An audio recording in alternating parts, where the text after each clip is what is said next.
आप देख रहे हैं यंग बाइट्स, मैं हूं आपके साथ पूजा ठाकुर। आपको बता दें, हाल ही में जम्मू कश्मीर एडमिनिस्ट्रेटिव सर्विस के एग्जाम की जो रिजल्ट है वो घोषित हुए और तमाम उम्मीदवारों को उम्मीद थी और कई सारे उम्मीदवार जो है वो सफल भी रहे। आज हम आपको ऐसी शख्सियत से मिलवाने जा रहे हैं जो डिस्ट्रिक्ट डोडा के रहने वाले हैं, लेकिन आपको बता दें कि एक ही परिवार के 3 सदस्य जो है इस एग्जाम को क्वालिफाई कर बैठे हैं। और आपको बता दें कि इतिहास में शायद ही ऐसा हुआ होगा कि एक ही परिवार से 3 व्यक्ति जो है इस एग्जाम को क्वालिफाई कर पाए हैं। सबसे पहले आप तीनों को बहुत बहुत कंग्रेचुलेशन। Thank you ma'am.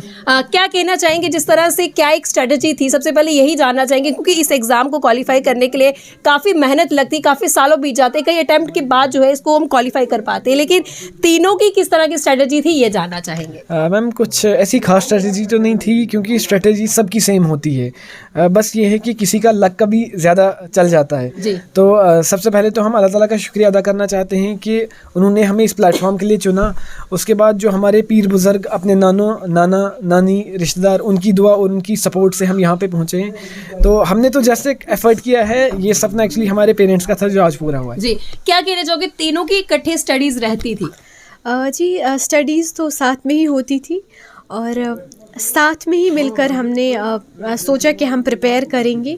इससे पहले जो बड़ी सिस्टर है उनने अटेम्प्ट दिया था लेकिन उनका क्वालिफाई नहीं हुआ था, लेकिन ऐसे हालात बनते गए कि हम तीनों का 2021 में ही एक मौका आ गया। तो ऐसा कोई प्लान नहीं था, स्ट्रैटेजी नहीं थी कि साथ आएंगे। इससे पहले भी अटेम्प्ट किया है? जी, बड़ी जो एल्डर सिस्टर है इनने दिया था, लेकिन आपका फर्स्ट अटेम्प्ट है? जी जी, मेरा और भाई का। जी। तो ऐसा नहीं था कि प्लान किया था कि साथ आएंगे, लेकिन ये शायद किस्मत का ऐसे ही लिखा हुआ था, तो हम तीनों साथ आ गए 2021 में। तो सबसे पहले आपको भी बहुत कांग्रेचुलेशन। जिस तरह से आपने कितने अटेम्प्ट दिए अभी तक? ये मेरा सेकंड अटेम्प्ट था। सेकंड अटेम्प्ट था, तो कहीं ना कहीं मुझे लगता है कि आपके जो 2 अटेम्प्ट हुए, क्योंकि आपको ज्यादा नॉलेज रही होगी कि किस तरह के एग्जाम रहते हैं, तो आपकी ही कहीं ना कहीं इनको फेवर जो है मिला, कहीं मदद आपकी मिली है? जी, बल्कि इन दोनों ने मुझे गाइड किया क्योंकि मैं एक नॉन मेडिकल बैकग्राउंड से आती थी, तो इन दोनों ने ही मुझे गाइड किया और मुझे लगता है इन दोनों की ही वजह से शायद मैं ये कर पाई।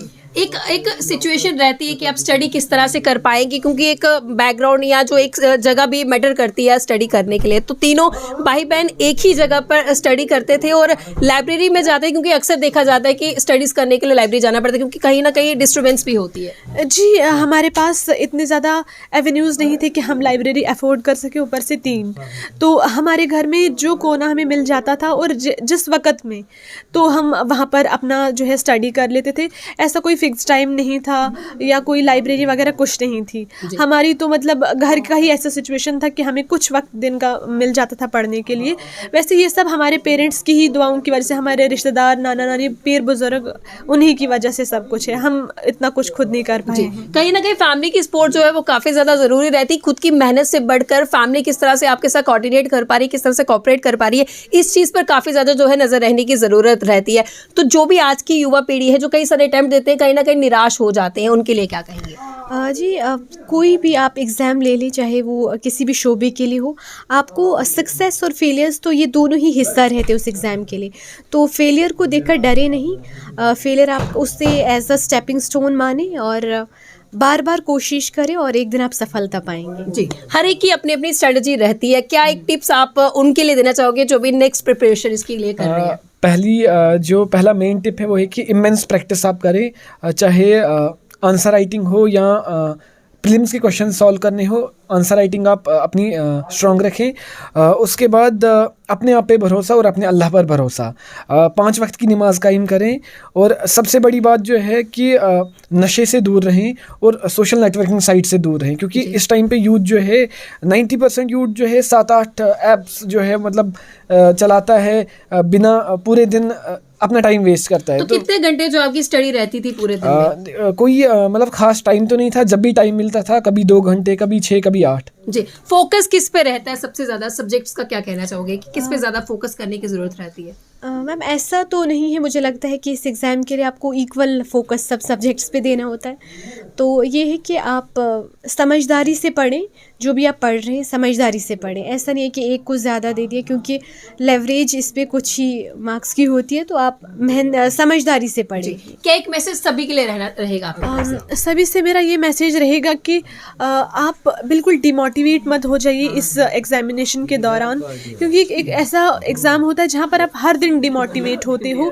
अपने पेरेंट्स का सपोर्ट बहुत ज़्यादा ज़रूरी है, क्योंकि वही आपकी बैकबोन होती है। अगर उन्हीं का साथ वही आपको हर दिन कुछ ना कुछ कहें तो आपका दिन ही बिगड़ जाता है। तो मैं कहूँगी कि आप अपने वालिदैन के साथ बहुत अच्छे तरीके से बिहेव करें, उनका साथ पाएँ, तो यही मेरा मैसेज है। बहुत धन्यवाद हमारे साथ जुड़ गए। तो तीनों वानी परिवार के ये थे और साफ तौर से इन्होंने बताया कि किस तरह से मोटिवेटेड खुद को रखना है, डिमोटिवेशन बिल्कुल भी बीच में नहीं लानी, और पेरेंट्स का सपोर्ट काफ़ी ज़्यादा ज़रूरी रहता है। तमाम उन पेरेंट्स को भी हमें कहना चाहेंगे कि अगर आपके बच्चे स्टडीज़ में आगे बढ़ना चाहते हैं, कुछ करना चाहते हैं, तो उन्हें डिमोटिवेट ना करें, उन्हें मोटिवेट करें, ताकि वो अगर एक अटैम्प्ट भी नहीं कर पाते, दूसरे अटैम्प्ट में ज़रूर वो सफल होंगे। इसी तरह की उम्मीद जो है ना रखनी चाहिए, और इन्होंने सभी के लिए काफ़ी खूबसूरत सा मैसेज दिया। तो तमाम जितने भी इस चीज़ की प्रैक्टिस कर रहे हैं तो उनके लिए ये टिप्स ज़रूर काम आएंगे, ऐसी मैं उम्मीद करती हूँ। अगले वीडियो लेकर फिर मैं हाजिर होंगी, तब तक के लिए आप देखते रहिए यंग बाइट्स। फिर जर्नलिस्ट अभिषेक बड़ू के साथ मैं पूजा ठाकुर, यंग बाइट्स।